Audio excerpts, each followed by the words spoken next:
pessoal, bem-vindos de volta. E aí, como melhorar isso, né? Essa foi a pergunta que a gente fez. Como melhorar todo esse padrão primitivo que nós trazemos, né? Então, aqui uma das formas, né, que a gente tem de melhorar é a meditação, porque ela nos auxilia a desenvolver as outras áreas do nosso cérebro, né? Então, o meu convite agora, né, é para a gente ter esse primeiro contato, né? Ainda é um primeiro contato, né, com a meditação, e depois vai ficar mais clara, né, o que é a meditação. Então, convido vocês topam? Vamos praticar? Então, ela pode ser uma experiência muito rica, né? Bom, então acho que primeiro de tudo, pessoal, a gente pode se ajeitando na cadeira, onde você estiver, nesse momento de uma forma confortável. As mãos podem estar sobre o colo, né? Ou em cima das pernas, né? Como for mais confortável para os seus pés. Importante que não esteja com as pernas cruzadas, né? Que elas estejam apoiadas, né? Para que seja uma postura confortável durante a prática. Também, se for confortável para você, lembrando que tudo é um convite, você pode fechar os olhos, né, durante a prática, tá bom? Então vamos se ajeitando essa postura confortável. A gente pode começar trazendo a atenção para o nosso próprio corpo, observando o contato dos pés com o chão, percebendo que em algumas regiões esse contato é mais intenso e outras menos. Sentindo o peso que o corpo faz sobre a cadeira.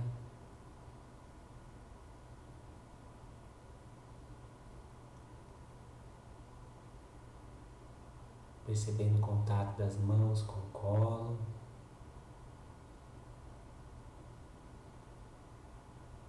Veja se é possível perceber a posição dos dedos da sua mão.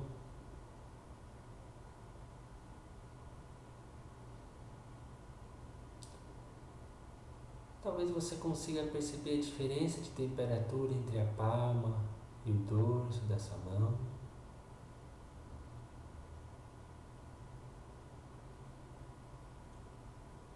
E o convite é deixando o corpo como pano de fundo, trazendo atenção para a respiração, o movimento natural da respiração. Você pode sentir o sutil toque do ar nas suas narinas, o ar entrando e saindo.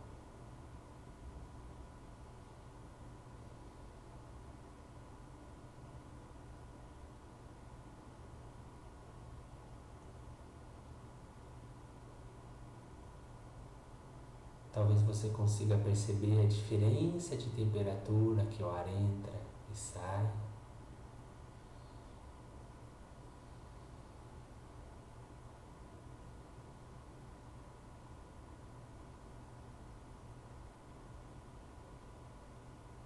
E até mesmo a quantidade de ar que entra na narina esquerda em relação à narina direita. Qual entra mais ar?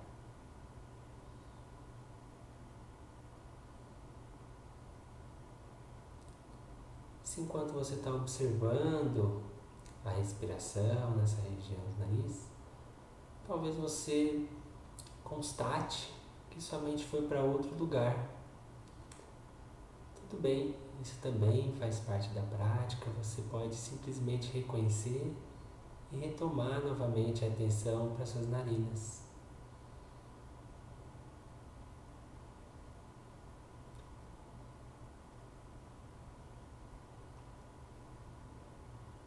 Agora trazendo novamente a atenção para o corpo, observando o corpo como um todo, como ele está nesse momento.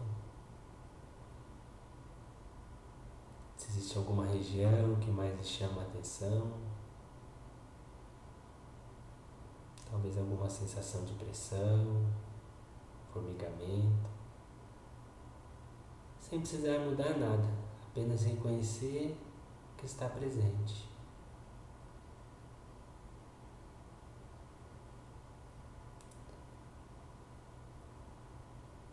Agora, gentilmente, convido a deixar o corpo como pano de fundo e trazer atenção para os sons que estão presentes no ambiente. Observando alguns sons próximos e outros sons distantes. Sons que quase passariam despercebidos se você não estivesse atento.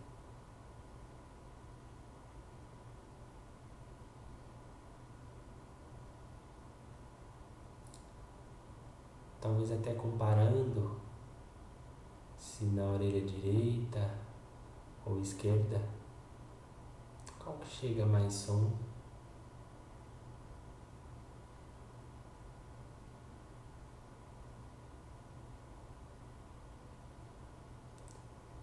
E ainda com os olhos fechados, o convite é que você vá se ambientando, lembrando que há à sua frente,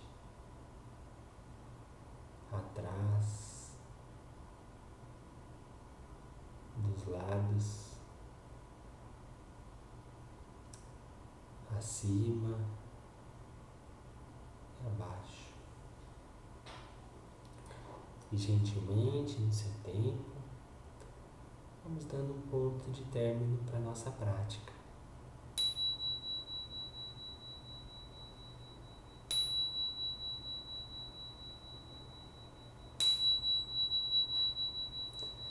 E vamos espreguiçando, fazendo o movimento que o corpo for pedindo.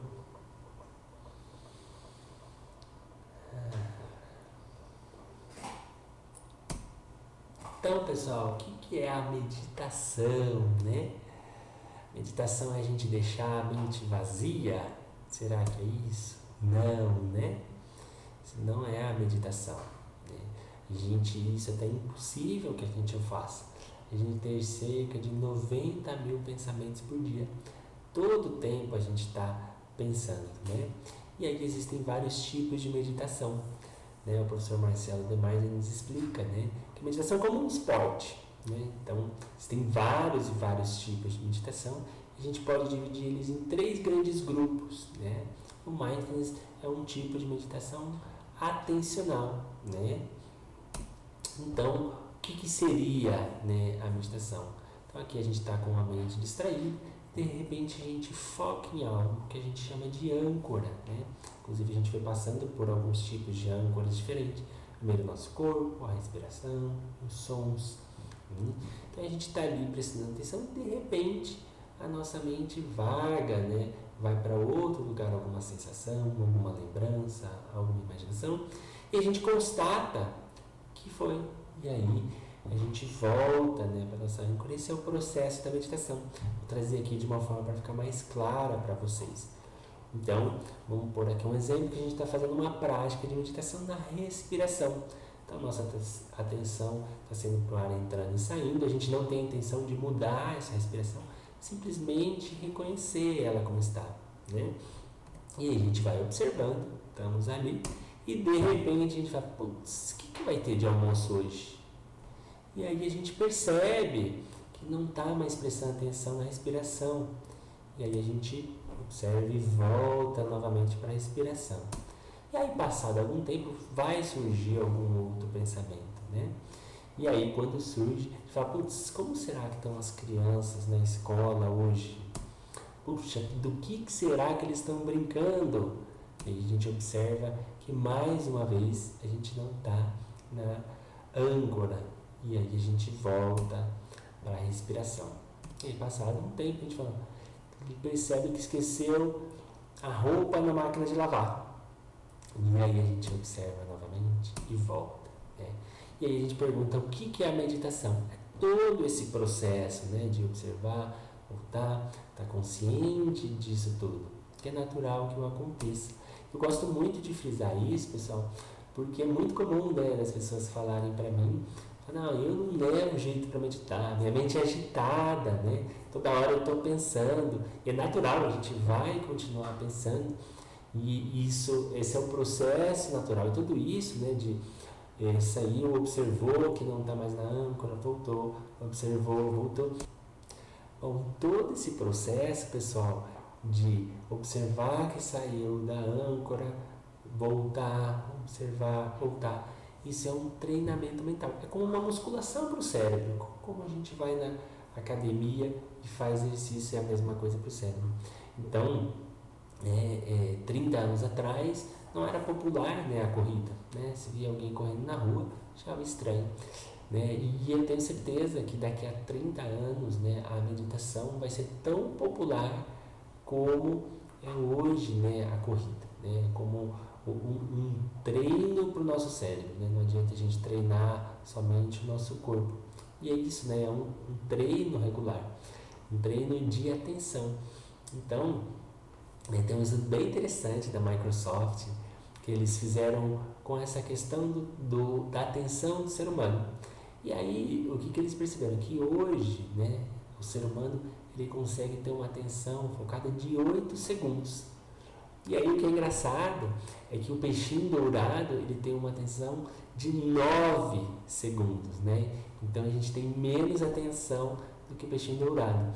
E o que é mais interessante é que foi feito um estudo da Microsoft lá no ano 2000. E naquele período a gente tinha uma atenção focada de 12 segundos, né? Então a gente está perdendo a nossa atenção, possivelmente por a questão digital, pelo excesso de estímulos, né? E a gente tem perdido. E a ideia, né, é que a gente tenha treinamento mental, para que nossa mente fique não como essa luz, né, uma luminária que ilumina tudo, mas que a gente consiga focar, né, em algo ali do que pra gente é importante, como um laser e não como um feixe de luz como esse. Bom, a divulgação da meditação, né? Os Beatles foram grandes divulgadores da meditação, então eles, de forma geral, usavam bastante drogas, né? E aí eles foram num retiro, e aí eles sentiram uma sensação de prazer muito boa, né? Tiveram uma sensação de paz muito gostosa. E aí eles falaram, não, a gente precisa divulgar isso para os nossos amigos, que é muito bom, né? Uma sensação até similar ao uso das drogas que eles faziam. E aí quando eles voltaram para avisar, né, o pessoal, avisar o empresário dele, eles tiveram a notícia, né, de que ele tinha morrido de overdose.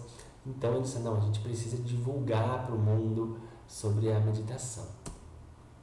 E aí, né, tem uma grande divulgação, então o pessoal lá do Mente Aberta está fazendo isso bem bacana, né, com as Forças Armadas, policiais. Aqui também a gente tem, né, essa divulgação, aqui o time de handball masculino no esporte, né, como um todo. Né. Então, Facebook, Twitter, eBay, Google, Microsoft, enfim, hoje tem uma grande, né, divulgação do Mindfulness como um todo. Né. Na Inglaterra também, então eles são 4 pilares, né?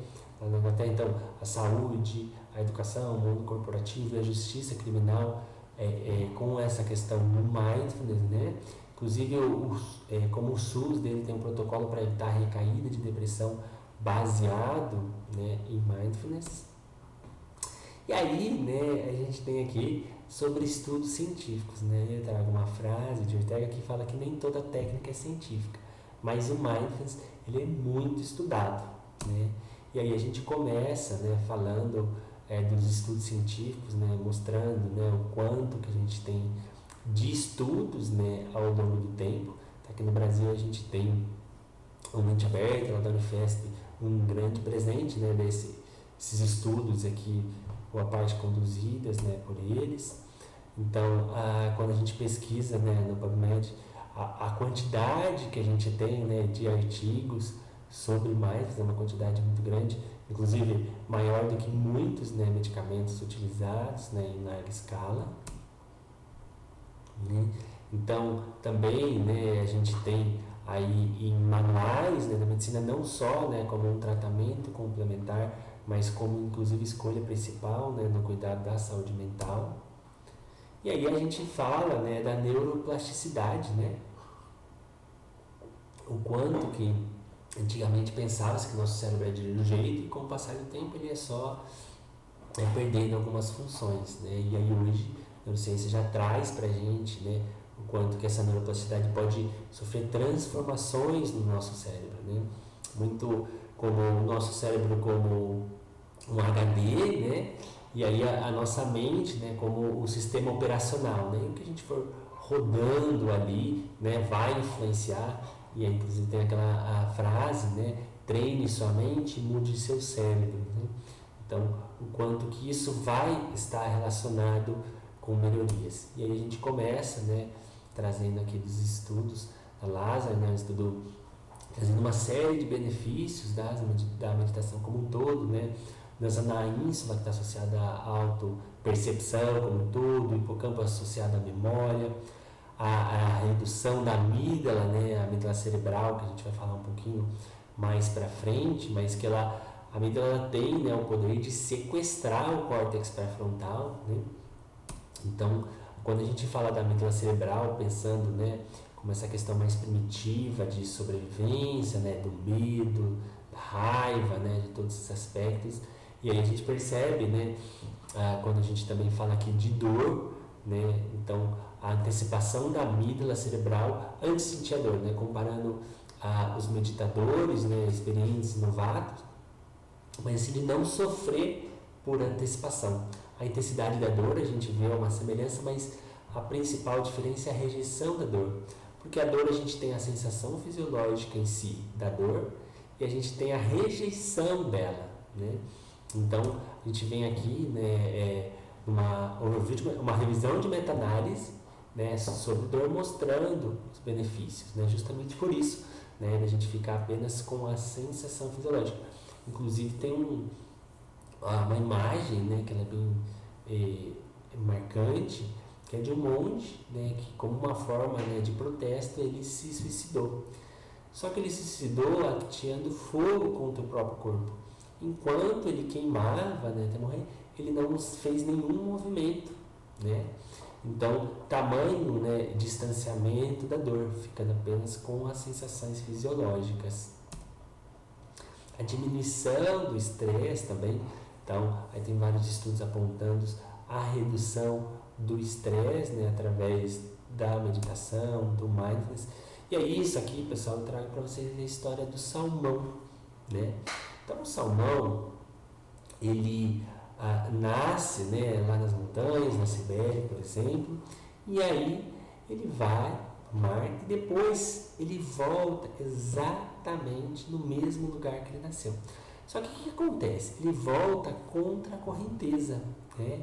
E a gente sabe, né, quanto que nadar contra a correnteza é difícil. Então ele não pode parar, porque se ele parar, ele é levado e não consegue chegar exatamente onde ele nasceu. Então ele pega bifurcações exatamente para voltar no mesmo lugar. Ele chega a percorrer até 100 quilômetros, né, para voltar até lá. E aí o que acontece, pessoal? Quando ele chega lá, ele se reproduz e morre. Só que ele morre de envenenamento esteroide, né? E aí ele morre ali numa situação muito ruim, né? Cheio de tumor, mandíbula torcida, uma série, né, de questões que acontecem com o corpo dele. E aí o que eu estou querendo falar com isso, pessoal? O quanto que o estresse em excesso, né, ele pode ser muito maléfico para a saúde, né? E aí eu volto a repetir, em excesso, né? Claro que a gente precisa de níveis de estresse, mas a partir do momento que ele está em excesso, ele é extremamente adoecedor, né? Bom, outra questão que a gente tem como benefício aí demais, a gente fala na melhora na performance dos atletas, né? Isso vem, né, o aumento da confiança, né, e diminuir o medo de falhar. Isso para a gente é muito importante, né? Quando a gente fala, por exemplo, a gente vem falando, né, de ISO, né, de qualidade, né, de certificação, e aí quando a gente fala, né, que tem a qualidade, né, um certificado de qualidade, o que a gente está querendo falar com isso, né, da ISO 9001? O quê? Que não quer dizer que esse equipamento ele não vai quebrar, quer dizer que se ele quebrar eu sei exatamente aonde e como ele vai quebrar, né? Então, esse autoconhecimento dos atletas, né, eles ajudam muito, né, nessa melhora do desempenho. Diminuição da impulsividade também é um outro benefício que pode ser alcançado com as práticas regulares. E aí eu gosto muito dessa frase de Viktor Frankl, né, que ele fala assim: entre o estímulo e a resposta há um espaço. Nesse espaço, nosso poder de escolher a nossa resposta. Na nossa resposta está o nosso crescimento e nossa liberdade. O quanto, né, a gente vai ganhando essa distância, né, entre o estímulo e a resposta com as práticas, e o quanto isso influencia a nossa qualidade de vida, nas nossas ações mais assertivas. Menor cansaço mental, né? O cansaço mental está o quanto efetivamente a gente pode, por exemplo, trabalha, mas não só isso, quanto no descanso a gente está trabalhando, né? E a gente tem muitos estímulos hoje em dia, né? Augusto Cury, né, ele fala que hoje uma criança de 7 anos já recebeu mais informação do que o imperador romano recebeu a vida inteira, né? Então, o quanto a gente é estimulado a todo tempo, e aí a gente está atento a tudo isso, melhora, né, o cansaço mental. A melhora na depressão, né? Então aqui esse é um artigo comparando, né, o uso de medicamento e de mindfulness ao longo do tempo, né? E a gente vê aí depois uma queda de quase 50% de ambos, então resultados muito semelhantes, né? E aí é lógico que a proposta, né, não é uma coisa substituir a outra, mas é trazer mais uma, né, opção de cuidado.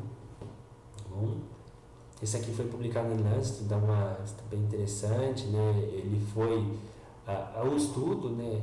Foi bem bacana, assim, por um período legal. Nós temos também a questão da resiliência, né? A resiliência a gente traz aí um termo da física, né? Que é do objeto voltar ao estado dele natural, né? Então, o quanto também é importante que a gente tenha resiliência para os fatores estressores que a gente tem ao longo da nossa vida, né? E aí esse é um dos pontos também de melhora, de possibilidade de memória, o aumento da memória, né? A memória, a gente só consegue efetivamente fixar o que a gente presta atenção, né? E aí a atenção é melhorada, e aí a memória vem em conjunto, né? O aumento da atenção também, como a gente já falou, melhora do sistema imunológico, né?